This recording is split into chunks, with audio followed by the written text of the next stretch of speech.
السلام علیکم دوستوں، میرا نام ہے عرفان حیدر۔ دوستوں، یہ بات تو ہر مسلمان جانتا ہے کہ اللہ تعالیٰ کے علاوہ کوئی خدا نہیں ہے۔ پر کیا ہو اگر کوئی کافر اللہ تعالیٰ کو یہ چیلنج کرنا شروع کر دے؟ ویل ایج کی اس ویڈیو میں آپ کو خدا کو چیلنج کر کے عبرت بننے والے سب سے منافق لوگوں کے بارے میں بتانے جا رہا ہوں، تو شروع کرتے ہیں اپنا کاؤنٹ ڈاؤن۔ Thomas Henry.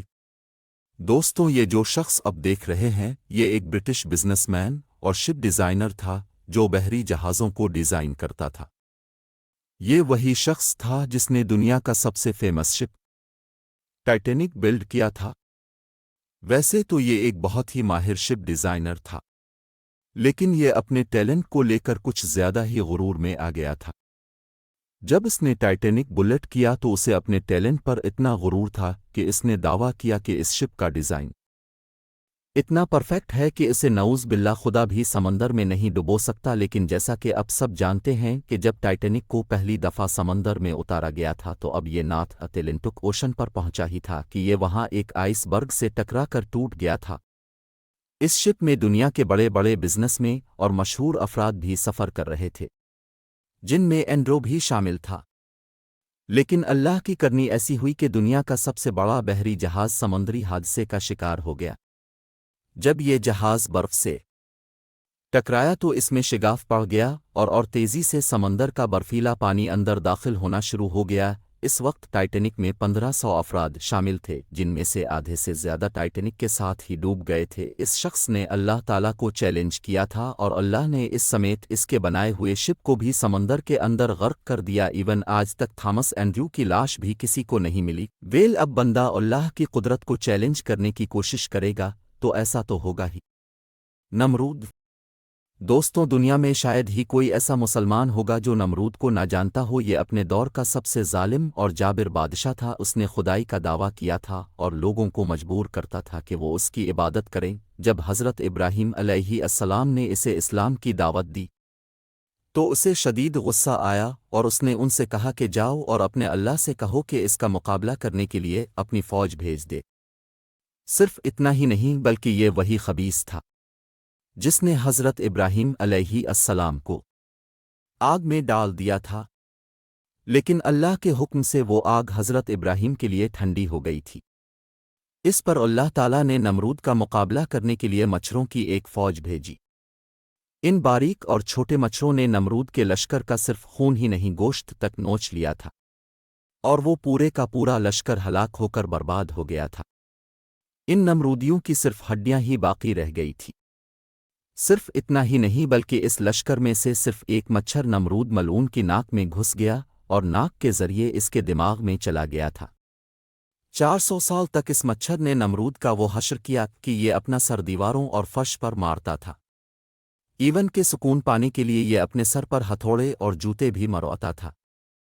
اللہ تعالیٰ نے اسے دنیا کی سب سے ادنا مخلوق کے ذریعے اس مقام پر پہنچا دیا کہ پہلے جو لوگ اس کی پوجا کرتے تھے، آخر میں یہ انہی سے جوتے کھاتا کھاتا مر گیا تھا۔ ویل اللہ تعالیٰ کو للکارنے والوں کا انجام ایسا ہی ہوتا ہے۔ ابرہہ۔ دوستوں، 571 صدی عیسوی میں یمن کی سلطنت پر ایک ظالم بادشاہ کی حکومت تھی جس کا نام ابرہہ تھا۔ اس نے یمن میں ایک گرجا گھر بنایا تھا اور یہ چاہتا تھا کہ وہاں رہنے والے تمام لوگ مکہ کو چھوڑ کر اس گرجا گھر میں آ کر اس کی عبادت کریں اور اسے اپنا خدا مان لے۔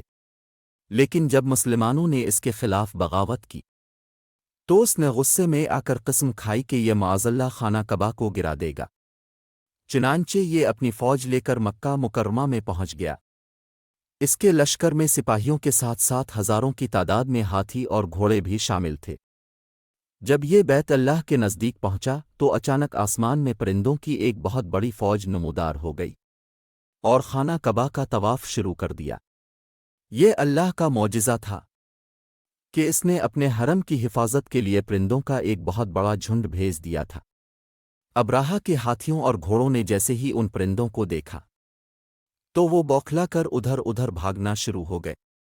ان جانوروں پر آنے والے کفار نہ صرف زمین پر گر گئے بلکہ اپنے ہی جانوروں کے پیروں تلے آ کر مرنا شروع ہو گئے۔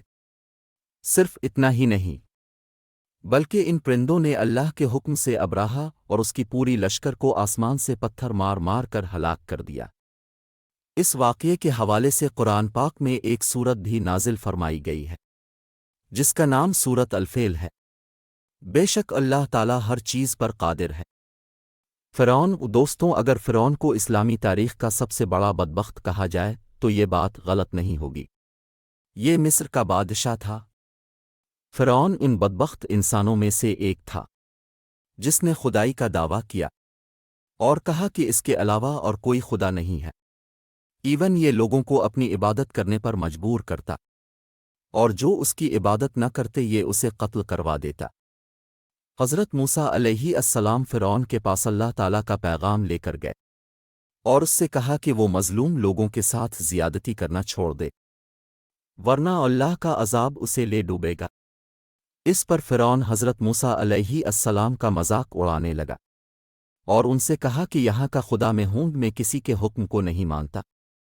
اس کافر نے حضرت موسیٰ علیہ السلام اور ان کی قوم بنی اسرائیل کو قتل کرنے کا ارادہ کر لیا، لیکن اللہ تعالیٰ نے حضرت موسیٰ کی مدد فرمائی اور انہیں اپنی قوم کے ساتھ دریائے نیل پار کرنے کا حکم دیا۔ فرعون نے ان کا پیچھا کرنے کی کوشش کی، لیکن اللہ تعالیٰ کے حکم سے موسیٰ علیہ السلام کی قوم کے لیے دریا میں راستہ بن گیا، اور جب فرعون نے اس راستے پر چلنے کی کوشش کی تو وہ اپنے لشکر سمیت دریا کے اندر ڈوب کر غرق ہو گیا۔ ویسے تو فرعون پانی میں ڈوب کر ہلاک ہو گیا، لیکن اللہ تعالیٰ نے اسے قیامت تک آنے والے لوگوں کے لیے عبرت کا نشان بنایا اور اس کی لاش کو محفوظ رکھ دیا۔ اس کی ممی مصر کی میوزیم میں خار ہو رہی ہے۔ شداد دوستوں، شداد کا تعلق قوم عاد سے تھا۔ یہ ان کا بادشاہ تھا اور اپنے آپ کو خدا مانتا تھا۔ قوم عاد کو اللہ تعالیٰ نے دولت، طاقت اور دنیا کی ہر نعمت سے نوازا تھا، لیکن اتنی زیادہ نعمتیں ہونے کے باعث یہ لوگ بھٹک گئے اور منکر خدا ہو گئے، لیکن اللہ تعالیٰ نے انہیں ہدایت دینے کے لیے حضرت عبد علیہ السلام کو بھیج دیا۔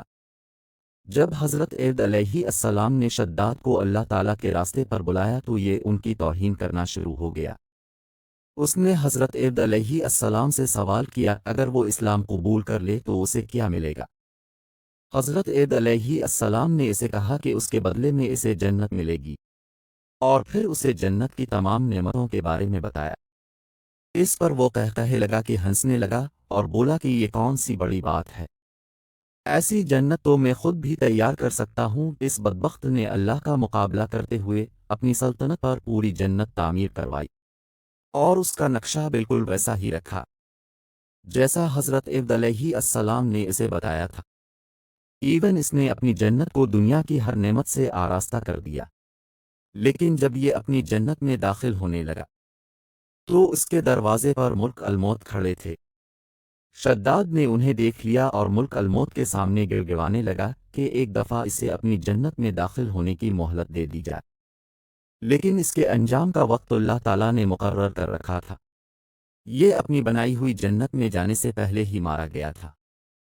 اللہ کے منکر کے لیے اس سے بہتر سزا اور کیا ہو سکتی ہے؟ اسٹیفن ہاکنگ دوستوں، یہ جو شخص آپ دیکھ رہے ہیں اس کا شمار دنیا کے سب سے فیمس سائنٹسٹ میں ہوتا ہے۔ اس منحوس نے اللہ کے وجود کو ماننے سے انکار کر دیا اور ساری دنیا کے سامنے یہ کہا کہ اس دنیا میں کوئی خدا نہیں اور نہ ہی کوئی دنیا کو چلا رہا ہے۔ یہ بدبخت اللہ پر ایک کتاب بھی لکھ رہا تھا، جتنی کتاب میں لکھا کہ صدیوں سے لوگ یہ سوچتے آ رہے ہیں کہ مجھ جیسے معذور لوگ اللہ کی سزا کا شکار ہیں، لیکن ایسا نہیں ہے، ہماری قسمت کوئی نہیں لکھتا۔ ایون اس کافر نے یہ بھی کہا کہ مرنے کے بعد انسان کے ساتھ کچھ نہیں ہوگا اور جنت بھی کوئی چیز نہیں ہے۔ اس نے علانیہ یہ بات کہہ دی کہ نعوذ باللہ خدا کا کوئی وجود نہیں ہے اور وہ کسی خدا پر یقین نہیں رکھتا، لیکن اسے علم ہی نہیں تھا کہ جس ذات کے بارے میں یہ اتنی بڑی بکواس کر رہا ہے اس کی ایک کن پر وہ تو کیا پوری دنیا فنا ہو سکتی ہے۔ اس ملعون پر اللہ کا ایسا عذاب ہوا کہ جس رات اس نے یہ قول بکے تھے اس سے اگلی ہی صبح یہ اپنی کرسی پر مرا ہوا پایا گیا تھا۔ اس کی موت آج تک پوری دنیا کے لیے ایک عبرت ہے کہ جو شخص اللہ کی قدرت کو چیلنج کرتا ہے اس کا حال یہی ہونا چاہیے۔ تو دوستوں آج کے لیے اتنا ہی، امید ہے کہ آپ کو ویڈیو پسند آئی ہوگی۔ اگر آئی ہے تو ویڈیو کو لائک ضرور کیجیے گا اور